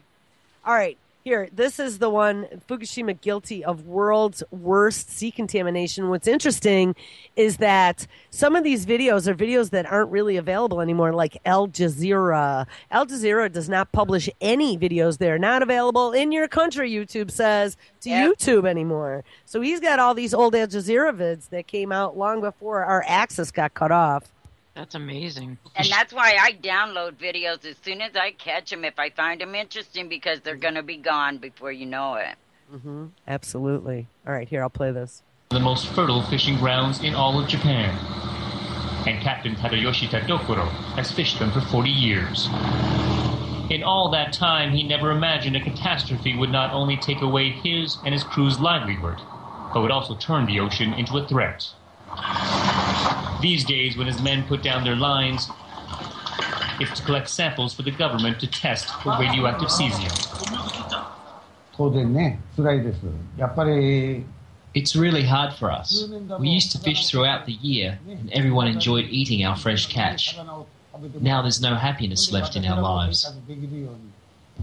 Nobody knows just how much radioactive material has spilled into the ocean, but here is a comparison. During the peak of the Chernobyl incident, 1,000 becquerels per cubic meter of water was detected. At the peak of Fukushima, it was 100,000 becquerels. Oh, it's way more than that, by the way. That was the half-assed numbers TEPCO was putting out back in those days. It's bazillions. I mean, just everything and is tons loaded. still falling into the ocean. Sure is. And they just got hit by two, not one, two super typhoons. Yes. That's why everyone's saying right now, get your rad meters up because our numbers are going to be up. If you look at the jet stream and the way it comes up and around Alaska, and I saw yesterday on Weather Channel, it's actually now over the next few days going to be dipping down the coast of California and then coming around up over Texas and then up toward the Great Lakes. So, Wendy, you and I are going to be right in for it. Anything that's coming off of that spreads typhoon. out from there, you know. Mm-hmm. Well, watch the jet stream. That's where your particulate's going to be flowing from. Mm-hmm. And there's nothing to stop it. Nothing. Nope. And, I mean, they got it in France. And I think I talked about this the other day. France was reporting, before we even knew that it hit us, France was reporting contamination. Well, hey, if it got to France, it already passed over us, right? Yeah. Absolutely. How else would it get to France? So, I don't know. Oh, well, we could play the rest of this guy. Hold on. just know that the numbers they give in here, TEPCO, I mean, numbers have come out since, and the fact that they lied has come out and been made public, and that they lied, and then they lied again, and then they lied again, and lied again, and lied again, and that the numbers are just like so unbelievably huge now that there probably isn't even an annotation to count that high. Right. If you take it all total together, everything that's been dumped in almost 4 years, you can't even comprehend. So, like I was saying the other day too, people are talking about the ocean. I mean, 3 years ago, they were already talking about finding the plankton all dead. That is the beginning of the food chain. Get it? That's right. When the plankton's gone, then whatever eats the plankton ends up starving and dying. And whatever eats I think those are the krill. And whatever eats the krill, which are your small fish, end up starving and dying. And then exactly. Yep. And now, what were they just finding? That they were all starved on the beaches. Were those the sea lions, or there was some huge 350, I don't know, I'll have to find it. Huge number of sea lions all up on the beaches on Alaska, and they're saying, it's because of the lack of sea ice. I'm going to tell you what, I bet you there's not a lot of food either, and they've been finding, were they whales or dolphins that were all starving, like the 1-year-old, the juveniles. Well, look at all the debris they've been finding in Alaska from Japan. Well, and in Oregon. Mm-hmm. Remember the mutated dolphin they found too recently? Yeah, the two. They found a whole bunch of stuff like that. Yeah. Mm-hmm. So, I mean, anyone who's asking. In Japan, you can get the death sentence for talking about Fukushima at all. If that is, No, I didn't see death sentence. I saw 10 years in prison. I did not see death sentence. No, I've seen well, maybe it's that possible. No, 10 years. It's called the Japan Secrecy Law. There we go. No, I did not see the death sentence. Because I would have flipped out over that. You guys would have heard me going, whoop, whoop, whoop, whoop. Here, this is from Wikipedia. The Special Secrecy Law, officially the Act on the Protection of Specially Designated Secrets, is a law in Japan. It's the Act number 108 of 2013, allowing the government to designate defense information as special secret. Now, death sentence, maybe if they got you for espionage, but I have not seen that involved with this. Proposed by the second Abe baby, as Libby calls him, cabinet, the law was supported and approved by the Security Council October 25th, 2013, then was submitted to the National Diet before being approved on December 6th. The law was promulgated on December 13th, 2013, and comes into force within 1 year thereafter, and I will tell you it's already in force. Mm-hmm. It's almost limitless what we will consider confidential. Penalty. Unauthorized disclosure of SDS shall be punished when intentionally or negligently committed by those handling SDS as part of their duties. Intentional is imprisonment for not more than 10 years. By negligence is imprisonment for not more than 2 years and not more than a fine of 500,000 yen. Those receiving and thus knowing SDS from an administrative organ for the sake of public interest, imprisonment for not more than 5 years. By negligent, imprisonment for not more than 1 year and a fine of not more than 300 yen. And acquisition of SDS through the following acts to serve the interest of foreign countries shall be punished by imprisonment for not more than 10 years. So that must be like espionage. Yeah. Right? Fraud, assault or intimidation, theft, intrusion of relevant facilities, eavesdropping on wired telecommunications, unauthorized access, and any other excluding that undermines the control of SDS holders. Those who attempt, conspire to effect, instigate, or incite intentional leakage or acquisition of SDS through the acts listed above shall be punished, and it does not say how. So, who knows? Like I said, acts of espionage would be the one place that I would think that maybe they could hold the death penalty, and notice it doesn't give a punishment for that. Right. So, and it's got to make you wonder, those who attempt to conspire to effect, instigate, or incite intentional leakage, wouldn't that be bloggers in Japan? Yeah, it would be.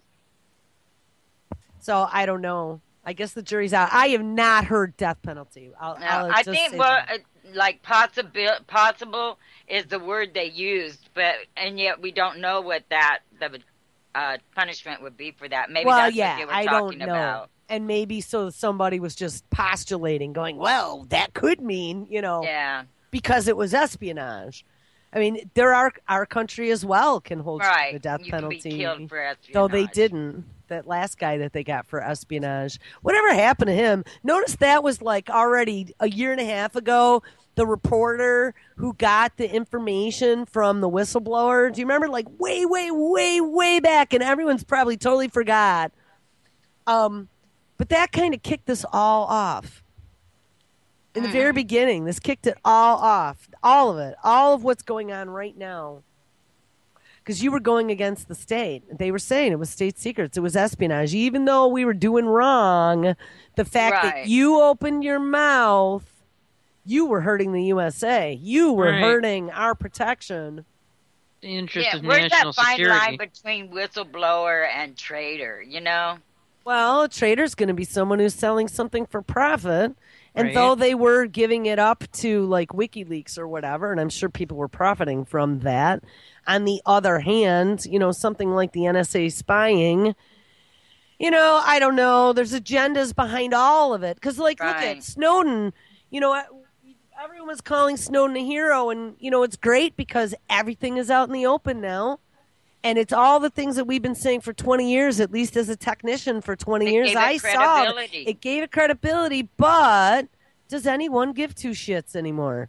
No. Because by letting the cat out of the bag and making it so freaking bad, as Kevin would say, people go into their dogma snuggies. It's just too much for them to handle. And when you flooded the floodgates with too much information, people plug their ears and they go, la, la, la, la, la, la, la, that's all I need to know. Right. They do that. A lot of people are a lot more informed. I don't know. I'm in the air with that. But I'm saying the majority of people, Zori, there's those of us that dig into this stuff and we know every detail about it now. But the majority of the people are just like the CDC guys, sit there on their Ambien and drooling. Right. You know what I mean? Who are they're just brain dead. They don't know how to think. They don't know how to make logical deductions or to connect one dot to the next. They missed that lesson somewhere. Or they forgot it. It's been taken away with TV and mass media. And so, though all that information's out there, I mean, I'll tell you what, in the middle of all this craziness, and I'm going to sound like a Looney Tune for a minute, but I really am not. All those years ago, what I really got into back in like the 80s and the 90s was conspiracy theory. But in my narrow little world, my narrow little liberal world back in those days, conspiracy theory to me was the FBI in the United States hiding UFOs from us. That was it. A lot of people. I didn't realize there was anything else at all out there. I didn't realize it was global. I didn't realize it was in every level of government. I was so like in my bubble. That's all I really thought there was. But in the middle of all this craziness, and it was probably in 2011, maybe early 2012, there was a FOIA document that was released, and it came out without much fanfare, and there were only a few of us that ever noticed, but holy shit was it huge. The FBI, in their FBI Vault Online, and you can search this, released through FOIA a whole chunk of documents talking about aliens and shit they found. Right. And nobody noticed. You know why? Because it was all pounded into our head through science fiction and movies all these years since, let's say, Roswell. Okay, and who knows if Roswell is real or not, but I kind of think it might have been because they totally effed up by publishing it in the paper and the headlines, and then the story, like, totally changed, right? Well, once the government got out there. Right. They totally clamped down, and then, no, weather balloon, blah, blah, blah. I mean, I've heard accounts from like the grandchildren of the guy that was there, or the son of the guy that was there, about that material that crinkled and the symbols and stuff on it. There was some definite weird stuff, okay? Right, and they were all threatened with, if they said anything, they would be killed, but a lot of them came out towards the end of their lives. To the end of their lives, exactly, and said what they saw. And so, use it as a perfect example. Because it's been so out there and they've tried to debunk it. That's the other thing they do is make everyone look crazy. That's what they're doing right now with like this homegrown terrorist lone wolf bullshit. Right. You speak out against the government, say something, see something, say something. They're trying to debunk all the truth tellers. They're trying to debunk all the people who actually see the truth. And so the more and more that gets out there, when the little bits of truth finally come through or there's a massive dump of something, everyone's like, oh, that again. Right. And they just they don't want to know. The complacency. Well, not only complacency, but they've just completely gotten rid of any credibility, any oomph. The first rule of marketing is to get out there with a bang. But if they took away your bang and now it's just fizzle, fizzle, fizzle, you just sound like another droning voice and nobody pays attention to it. Right. I don't know. I don't know why I went off on that. But back to Fukushima. So, for the plume that some of the fearmongers said was going to hit back in April, they were still doing the timing of the ocean patch. That ocean patch is out there, and I've seen pictures of it. It's covered. It's wires and telephone poles and cars and chemicals and barges. And you wait. When it finally arrives, and there might even be a map. I know someone was doing some real-time tracking on a Google map. Let me see. Japan, garbage, Pacific, ocean map. It should be out there. And it rotates. There's that big, the way the water goes. It's in a big oval that it rotates. It doesn't come in a straight line. Well, I will tell you something that I did see just recently. Pigman had a video that had dealt with the Great Garbage Patch in the Pacific. And the Great Garbage Patch is something different. It is this huge patch of plastic. Plastic, right. That's been stuck in that, it's not the jet stream, it's the ocean stream. That goes between California and Japan. And it's very dangerous because animals have been eating it and chemicals have been leaching and whatever. And this stuff doesn't decompose. But I saw a video, and this probably was about a month ago now, that was combining. Like they almost were talking about the Japan. Like they came together? Well, no. Not that they physically came together, but in the way they were storytelling it in the news, they were like weaving these two things together. So like people who never paid attention before, but they know that they heard about the garbage patch, were like, oh, so this is the garbage patch coming. But no, it was the Fukushima garbage patch that they were talking about. So hold on one second. Because then I was thinking, wow, they didn't mention anything about radioactivity. Because it's still going to have been raining down all this time. Anytime from the ocean, from above, from the jet stream, while it's floating in the ocean. Let me just do garbage. I don't know. Remember, we lost a channel about the end of August, so I don't know if it was a pre-new channel or post-old channel where it was pulled down. But garbage patch, we'll see. The Great Garbage Patch. No, I think the video's gone. But, hold on. Garbage Patch and maybe Fukushima and ocean. Oh, yeah, let's find the map. Ocean map, real time. Here, Marine Debris Program. Japan Tsunami. And you do know, like NOAA has been telling everyone that there is no radiation in that debris. Right. How can you guarantee that?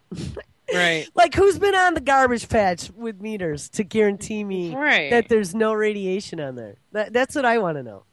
Like, how are they guaranteeing that? Just because they said. Right. Blanket statements with nothing to back it up. And so I believe you? What's... Right. All right. Here we go. I just found an article from Geo Lounge. It's called Hey, Geo, if you're out there, that'd be actually a cool name if someone else didn't have it, the Geo Lounge. Uh, Ocean garbage patches.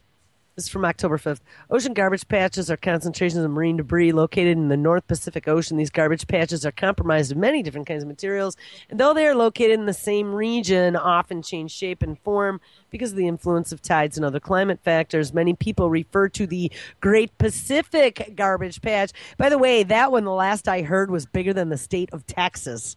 Yeah, it's huge. Like an island. I mean, really, they should pour like epoxy or something over it and turn it into an island or a buoy or something. Yeah. Why not?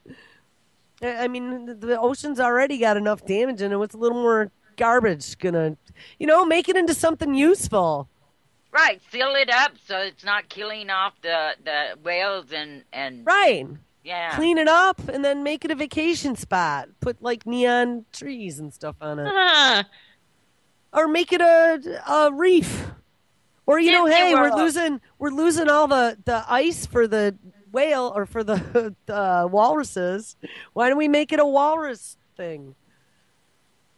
I don't know. I'm just being stupid. Disney World on the ocean. Yeah, Disney World on the Pacific. Says the Great Pacific Garbage Patch as one major entity, while in actuality it is less of a floating garbage island and more of a loose conglomerate of debris that floats together and apart based on the tides and material composition. Researchers who study the Great Pacific Garbage Patch are unable to determine exactly where the garbage patch boundaries are due to the dispersal effect of the ocean water, but have determined that the Great Pacific Garbage Patch can be loosely divided into 3 sections. Now, this is interesting. 3 sections. So let's look at this, because I remember one big floating patch, but now there must be all kinds of extra debris out there after the tsunami. The sections of the garbage patch can be considered the Western Garbage Patch, the Eastern Garbage Patch, and the Subtropical Convergence Zone. All of these patches join and break apart depending on the season and the climate around them. The Western Garbage Patch is located off the coast of Japan. And you look at the zone, it goes clockwise from Japan to Alaska, California, then across the ocean through the equatorial zone where all your tsunamis arise from, and then back to Japan again. So they join together and then break off, so they contaminate all of them. Everything. And they float through the Japanese highly contaminated water as they're going around in this cycle. So that all that garbage must be radioactive now. Going everywhere. All of it. And then it re-radiates as it goes through there, and then travels. It picks up more, yes, as it goes through the. I mean, I don't even know what the cycle is, and maybe it'll say in here how long that cycle is to travel. I thought when reading about, because all that tsunami debris eventually is going to end up in Japan again, and then end up back in California again. Okay, it's just going to keep going, and I think I had read that it was a few years, maybe 1.5 to 3 years was the cycle, depending on currents, to make that circle. But we'll see. And you thought it couldn't get any crazier. Well, and that's why people going, well, where is it all? Oh, trust me, it's coming. It's coming. There have been, I thought I had read a story back very early on, maybe in early of 2012 possibly, about a freaking barge from Japan that was on the coast of Oregon. Okay? Mm-hmm. Oh, it's here. All of these patches join and break apart depending on the season and climate around them. The Western Garbage Patch is located off the coast of Japan. The Eastern Garbage Patch is off the western coast of the United States, i.e. California and Oregon. And the Subtropical Convergence Zone is along the upper arc of the Northern Pacific, which is up in the region of Alaska. Garbage patches are formed by debris, mostly plastics, that are dumped into the ocean from ships, oil platforms, and river sources like rivers or ocean ports that are dumping grounds for land debris. Notice how it doesn't mention anything about our massive tsunamis in Japan that washed out entire cities into the ocean. It does not mention that. No, and they don't. That's why nobody's thinking about Fukushima, because they erased it from the memory hole. They just erased it from Do you hear anything on the nightly news? Even an update, once? by at all. leaving it out, it's a lie.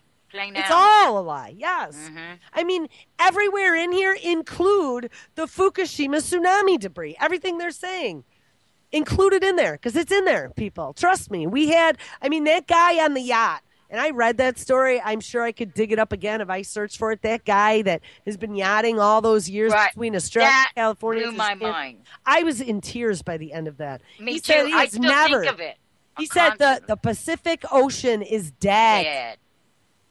Yeah. He's been doing this for 20 or 30 years every year. All the paint off his boat came off. I just got chills again It was every horrifying. time I think of that. I know, me too. My arm is covered in goosebumps. Uh-huh. It was horrifying. So, again, like I said, anyone who's asking where it is, I don't care what the fearmongers say. The fearmongers want you to go buy iodine on their website, Right. That's what they're looking for you to do. And iodine is only going to protect you from radioactive iodine. It's not going to protect you from plutonium or cesium-134 or cesium-137. Right. Exactly. Other substances will protect you. They'll protect your bones and protect, your muscles and your heart. Cesium gets into your heart, people. Yeah. Just All right. keep your immune system as strong as possible. Well, and there's a whole list of vitamins and minerals that you can take that the radioactive isotopes mimic when they get into your body. And so if you're low on those types of substances, such as potassium, cesium mimics potassium, and it's going to end up in your muscles, and your heart is one of your muscles. So I remember in the very beginning when there were reports, again, in that Fukushima playlist, you will see reports very early on within the first 2 weeks of the incident that there were 12 states that came out and reported that they had already had radiation readings showing up. And, they always downplayed them. Oh, well, they're minuscule amounts. No, don't worry. They ended up recalibrating all of those EPA monitors for RadNet. So, I don't believe anything they say. And I got my hands on those. There were a couple plumes that we got that were quite sizable. Trust me. And, there was one the other day on that Radiation Network, radiationnetwork.com. And honestly, the person that's out there, if they're still out there, the Fukushima guy, go to fukushimafacts.com and hit my Earth and Sky Tools. Hit the news. I've been keeping that page up for quite a number of years. There's lots of good resources out there. Earth and Sky Tools. Oh, and then there's live radiation readings, too, from, I think, 6 different places. But that radiationnetwork.com, I joined very early on. I have my own meter. I bought the software. I got it running on its own machine, and it's doing real-time readings out of my house. Right, and the citizens are the ones doing the readings. All government, local and federal, have stopped taking readings. No, they haven't stopped, but the EPA readings are still out there. I'm going to tell you what, they changed the entire front end to make it really difficult to get readings now. It used to be all the major cities, you had a map and there was like a push pin, and you clicked on the push pin and it gave you the actual counts per minute. Right, which is the base reading. That's what my meter is on, is counts per minute. My meter actually detects all three. It doesn't detect plutonium, but it detects gamma, beta, and alpha radiation. So you don't know what the radiation is, but you're going to get an average count per minute. So here in upstate New York, we average anywhere between, I would say, 10 and 20. That's about where it's been for the last year. I don't have any early readings here because I didn't have a radiation meter before Fukushima.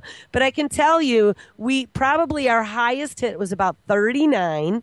We had a big one about a week after the disaster at like 35, but I haven't gone any higher. But I have access to all the other meters that are out there across the country, and you can see all those meters. If you go to fukushimafacts.com and go into real-time readings, or go to radiationnetwork.com, it's out there. I have access to all those real-time readings. And the one thing that sucks is when someone gets a high reading, it'll pop up on my screen that there's an alert. But all these dumbass people name their meters things like, Titan 12. Right, then you don't know I'm where like, it's well, coming where the from. hell is Titan 12? My meter's named Rochester, New York. So if it pops an alert, you know that it's from Rochester, New York. But Titan 12, I don't know who, I'm just making up a name, but there was some stupid name like that. 3 or 4 days ago, actually popped an alert at 2,600 counts per minute. I have no idea where it was, but it's somewhere in the continental United States. Was it Fukushima? Was it a release from one of the other, how many? 100, 200, 300? That are leaking? It's, yeah. In the United States already? I mean, who knows where it came from? But just know it's been here, okay? So don't sit there and wait. You got to just be aware. Stay away from stuff that, like, I stopped buying all vegetables and fruits from California. Sorry. But you know what? With the drought, yeah, we might not need to worry about that anyway. Did you see where they're going to be allowed to let that leak up in Washington for not to do anything for a year? Well, for a year, for Another way more year. than a year, 40 years, it's already been leaking. Right. That's all. And Zori, and they're all gone because Pig Mine 5 is gone, but there was a whole thing on Hanford. All those tanks were found to be defective from day one. Right, So, and now they don't even have to address it for another year. Where's the sense in that? You find the problem and then you just don't address it. Hanford is the most toxic material on planet Earth. Just so you know, it's all the leftovers from the Manhattan Project. Yeah. And they were working on shipping that waste. This was their plan. They were going to put the stuff, and it's liquid, by the way, underground in leaky tanks, that's all contaminating the Columbia River. And, children up there are being born without brains. But, it must be pesticide, they're saying. They were going to put that on train cars and ship it to the WIP facility. Right? No. Well, not Texas, to the WIP facility at Carlsberg Caverns, okay? The other waste that is out there from the Manhattan Project is at Los Alamos Laboratory up near Santa Fe, New Mexico. Okay, so, and there was a bunch of that was all sitting in big rusty barrels in a ditch that 2 years ago when we had the massive wildfires down through New Mexico, they were afraid it was going to get to the plutonium barrels, all right? So one of the first courses of action, and this is before it really got public knowledge through that King 5, that local network up in Washington that exposed all the Hanford leaks, by the way. And then whistleblowers came out also.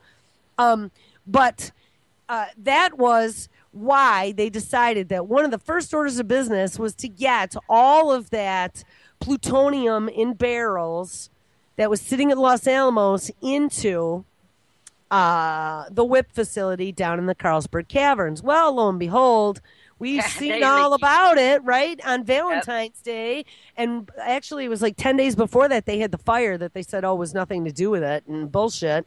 I think one of those, they think it's like something that they put in the barrels, whether it was from clay kitty litter, and the kitty litter, the clay and the zeolite actually help stabilize some of that material. And then they went to the green litter, which is made with like recycled newspaper or something. Yeah, that's what they said. And there were a couple different theories on that.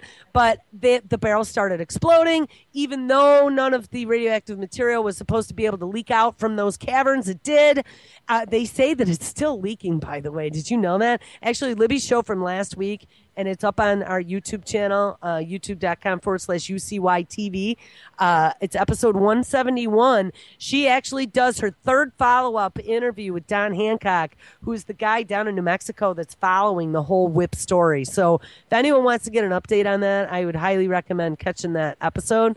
But in the meantime, so the WIP facility starts leaking. They shut it all down. What the hell are we going to do with this material? So then they start shipping it to that Andrews, which was supposed to be a low-level consumer-based radioactive waste facility in Texas. Now, that's the one that my friend in Texas had told me all about that was sitting on top of potentially the oligarch aquifer, and the EPA says it is the rich billionaire who actually owns, and now I guess he's dead, but he actually owned that facility, had everyone bought and paid for and got it approved anyway and had them say it wasn't sitting on top of the aquifer.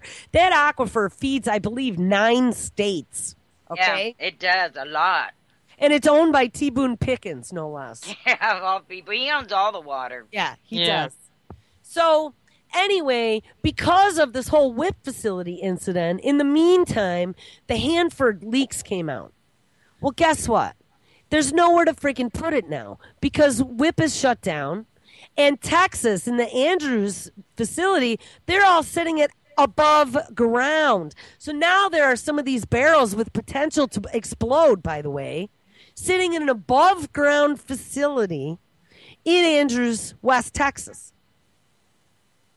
So that's what that's all about. That's why Hanford has nowhere to go. So that's why they can just ignore it for a year. Well, they have where else? We don't have Yucca Mountain. We don't have anything. There's nowhere to put it. Right, and no one ever foresees any of these problems. They just gung ho for the money. It's all. Well, they knew it for a long time. The whistleblowers said they knew for a long time, and it was leaking, and nobody said anything. Mm-hmm. Well, yeah, for how many years? They've been in there for 40 or 50 years. Yeah. And the fact that now, how did we discover that they were defective? Like, what was the contractor that sold us those defective tanks? Shouldn't they have to pay to clean it up? Why does the taxpayer now going to have to foot the bill for the most toxic waste on planet Earth right now, contaminating beautiful Washington State? Mm-hmm. And that the American River is, I think it's the American River. Columbia River, yeah. That goes right out to the Pacific Ocean. Yep. Yep. So, you also got to wonder what that's doing to, like, the coast of Oregon and the coast of California and the starfish. Yeah, all the way up through Canada. So, And they're like, oh, but you know what? It dilutes. Yeah. Except, like I've talked about, if anyone remembers Chemistry 101, even chemistry in high school, when you keep dumping salt or sugar into a beaker of water and stirring it and stirring it and stirring it and stirring it, eventually you reach the level of absolute explosion. I mean, it's just gonna. It's called saturation. Saturation, yeah. And then you start getting the particulates. I mean, our oceans, they're like, it's so big. But do you realize how much radiation? And if you look at that Great Garbage Patch and the ocean currents that we were talking, tons every day are still going into the ocean from over in Japan, from everywhere. Yes. Every day, every second of every day. Yes. Yep. Then the ocean becomes a lot smaller than you would imagine. Oh, yes. Yeah, there's a big problem. And this people, that's why I couldn't believe that someone was saying, where's the plume? I mean, guys, it is happening in slow-mo before your very eyes. And one day you're going to go, oh, where's the Pacific Ocean? Right. I mean, just because they're saying, just because you're not seeing a barge on the beach today doesn't mean that, you're not breathing cesium on that wind that was coming across, just at the right angle to be in LA today. Although they aren't making, it a law or whatever, it's sworn to secrecy. I mean, they're not allowed to talk about this at all. Yeah. Not at do all. Do some dot connecting people, and you'd learn a lot. It's scary, though. I know every once in a while I'll get into it, and I'll really start, getting deeper, and I just have to quit because it starts affecting my mental capacity there for a while, and then I'll go back to it. But it's scary. It's very, very scary. I've had to back off on some of the topics, to be honest, because I mean, I started doing Fukushima, and that's all I did. And I got to tell you, after like 2 years of exclusively, that's all I dealt with. Really, affects your mentality. It really does. I was just like so. Not burned out. What is? It's like overwhelmed. Yeah. I've had because to do that this is still continuing and nothing is being done. I don't care anything that the bumping idiots at TEPCO are doing. It's not. That's just making it look like they're doing something. It's not making any difference. Yeah. Yeah. So it's just. I'm actually trying to find. I see here November 6, 2013. So tell me how crazy this is. LA Times reports there is no island of tsunami debris floating toward the U.S., according to NOAA. Yeah. Yeah, there's none. Nope. Earlier this week. But it all just flew off the planet, or I what? guess it just disappeared. And earlier this week, media outlets across the world took notice and warned of an island of debris the size of Texas and as a toxic monster headed for the U.S. coast. And apparently that was misinterpreted as the Japan debris. Are you kidding me? So I saw what I saw in that video I was mentioning in the beginning is absolutely correct. These assholes are trying to make you think now that the tsunami debris isn't the tsunami debris at all. It's just that big patch of garbage island that's out there floating. Yeah, the plastic. Yeah, that's all it is. Never mind. Never mind. Don't pay attention. We were wrong. It's kind of like Roswell. Right? Oh, no, it wasn't. No, it was a weather balloon. Yeah. Those damn weather balloons, I tell you. Yeah, they're everywhere. They're everywhere. All right. Well, you know what? I think that on a Friday, we got to end this on a happy note. So let's go to my WTF news. Hey. We got to at least spend a minute doing something. No robots, no scary movies, no boxing kangaroos. Where do we go from here? Well, the poor boy dying from the sacrificial goat was kind of horrible. We won't talk about that. And we're not going to... That one's pretty sick, too. Well, some of these stories are pretty bad. Make sure you hit that, by the way. It's a pretty crazy thing. Here. Some wonderful photographer has managed to get all of the testicles of ancient Greek statues captured with HD photography for your viewing pleasure. What a pervert.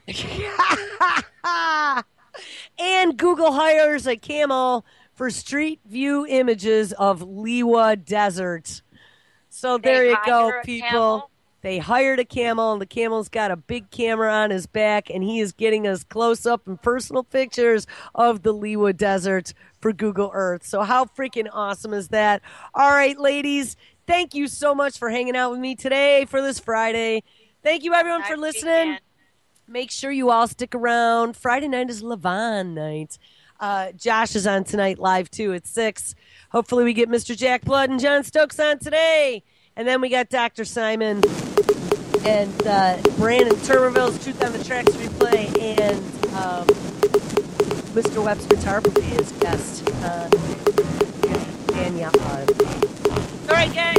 Everyone have a great weekend. We will catch up with you on Monday. Guys. Take care.